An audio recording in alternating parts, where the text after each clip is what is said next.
This is about my summer job. I have worked there from July to October for 4 years now, and I actually really enjoyed it up until this year. So this job is a seasonal restaurant that opens up from May to October with June to September being its main season. It's a great place for high school and university students to work there over the summer break. We are a team of 7 waitresses and a boss lady who is in charge of us, makes our schedules, etc. Every year they struggle to get enough waitresses, even though most of us come back year after year. This is important later. So this summer there were 2 days I wanted to get off. One for a concert and one for my birthday party. I told boss lady I wrote it into the calendar like I'm supposed to, and I reminded her again the week before each. She always said I'd get them off. Well, concert rolls around, I get my schedule, and I'm apparently working that day. I call her, she is super sorry, but she needs me that day.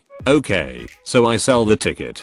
Then my birthday comes, I get my schedule, and I'm working again that day. I ask her what's up with that, and she tells me I didn't tell her, and that she can't let me switch with someone else, and that I have to work. I tell her I can't, because I have already made a reservation in a restaurant. Some friends have bought train tickets to visit, and I'm also celebrating with a friend, so I can't just cancel. She said it's not her fault, and that is my problem. I was crying hard that day, so I made a plan to switch with my colleague, then called boss lady. She got angry because I didn't ask her first, which I did, and told me we weren't allowed to. We still switched shifts. I got to my party in time, it was great. Next day I get to work and some of my coworker tell me that boss lady has been talking crap about how I didn't tell her I needed the day off and then just switched, and how rude that is. I decided then to quit after that season for good and not to come back next year. I also made sure to be really nice to the other staff members, waitresses, janitors, everyone for my remaining time there. I brought cake or pizza or made coffee for everyone every day. I worked super hard to get in more money than any of my colleagues, which got recognized by boss lady's boss. If I was well liked before, I was loved now. So the season ends, and as usual people ask if I'm coming back next year. I say no, and tell them it's because of boss lady. I cry a little, because I will miss them, but I can't take her talking crap, blah blah. Everyone starts to hate her. So I begin to hear that all other waitresses also won't be coming back because they stand with me, and now they will not have any waitresses coming back next year. They will be in huge trouble finding enough staff. Even some of the non-service staff said they wouldn't come back. Last thing I heard is that boss lady's boss was super angry with her and that she is just a normal waitress now, and that the nice secretary lady will be making the schedules now.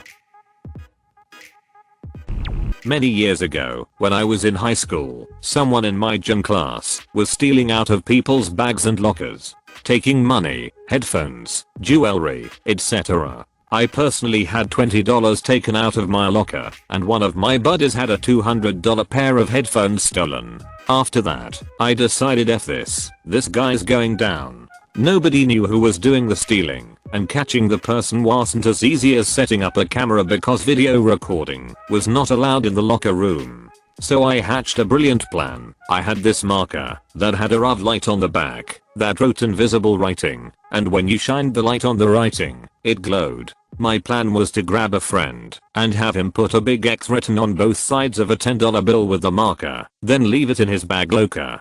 So right before class ends one day, I pulled aside one of my friends and our coach and gave him the bill and told them the plan. The next day, we followed through with the plan, and at the end of class he checked his bag, and the bill was still there. The next day, same thing. Finally the following day, he checks his bag at the end of class and sure enough, it was gone. We immediately go and tell the coach, and the coach calls the school's police officer. The coach then proceeds to tell all of our classmates to line up with their belongings and not go anywhere. The cop arrives with several of the deans, and they proceed to go one by one searching everyone's bags and pockets inside out. Sure enough they get to this one guy, and the cop says, "Oh, what do we have here?" Turns out, not only did this kid steal the bill, he had a bag of weed in his pockets too. Long story short, dude gets expelled, and apparently this dude was already on probation, and ended up going to a juvenile detention center as well. Double whammy. Never had any problems with stealing after that. In the mid-80s, I responded to an ad for a company selling affordable retirement benefits for people that didn't have jobs that offered a 401k or any other kind of retirement savings. It was a good concept and I'd been exposed to it before, so I thought it would be a good job that would let me go to school and make some money, since I could essentially set my own hours and appointments. The job turned out to be selling insurance-based annuities, which are essentially insurance-backed savings accounts that mature at a set time and will pay out a monthly stipend when you retire.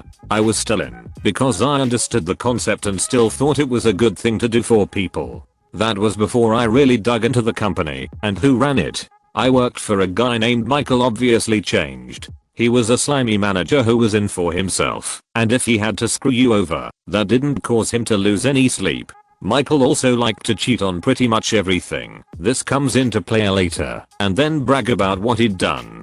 Since I was a new salesperson, I didn't have a license to sell insurance products yet, but part of the processes was to eventually send every new person to a quick class and then on to the tests to become licensed. The class they would send people to was a quick how to pass the test without actually knowing anything type of class that amazingly worked. As long as you could sit in a chair, write your name, and hold a pencil, you could pretty much be guaranteed to pass and receive your license, which doesn't make me very confident about the insurance industry in my state. Until we were sent to the class and passed the test, we had to take one of the licensed agents with us to our appointments. The licensed agent would be the official name on the contract. Once the deal went through, the licensed agent would receive the commission and was supposed to then split it with us on the deals that we brought to the table. I went on multiple calls with an older gentleman from the city closest to us and closed several deals. While the commission wasn't going to be big, it was still money that I was owed.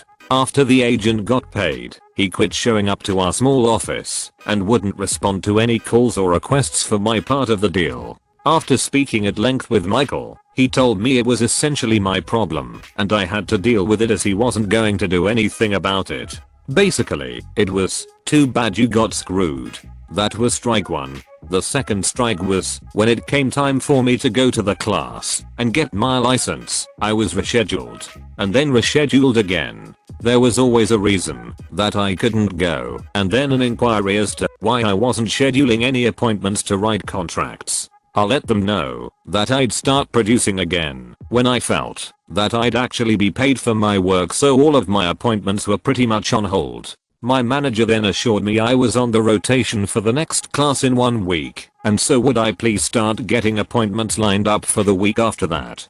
Being new in the business world, I thought he was actually going to come through with his end of the bargain, so I put some very nice small companies on the board which, if I'd closed even half of them, would have resulted in some great business. Unfortunately, when it came time to take the class, my spot was again given to someone else, and I was told that there's nothing I can do about it. Maybe next time by Michael. That was the final straw, so I told him I quit. He wanted to know who I wanted to handle my appointments, so I told him not to worry, I'd take care of it. I went in and erased all of them off of the whiteboard and walked out. I know you're at this point and thinking, that's not even ProRevenge, although it would have been a fairly large amount of revenue.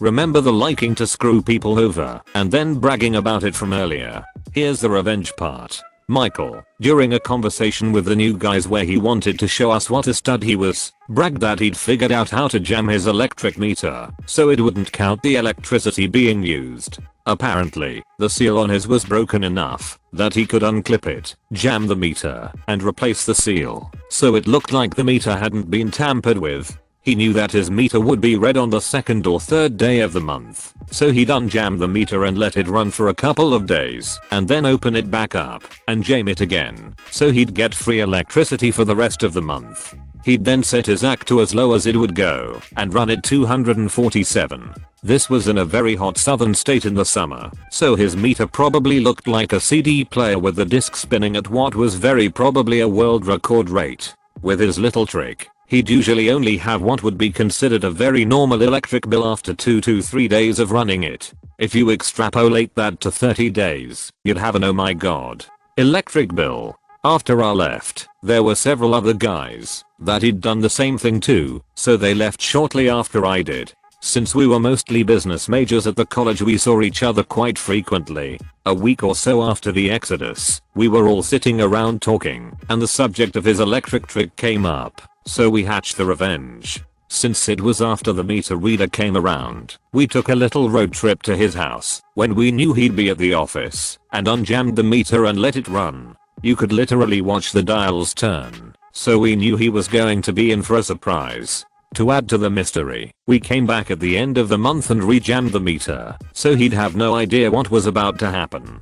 Since we still knew some people that had stayed on the job, we did get to hear the fallout. He got his next electric bill, and it was pretty close to $900. This was the mid-80s, so that was huge. He freaked out and called the electric company to complain about the incredible jump in his bill, so they immediately sent out someone to check the meter. Since he wasn't anticipating this, he wasn't able to go back to the house and fix the meter, so they found out he'd been jamming the meter. Not only did he have to pay that bill, they refigured his previous several months and made him pay that too, so he was out thousands of dollars. All he had to do was send me to a class and let me get my license.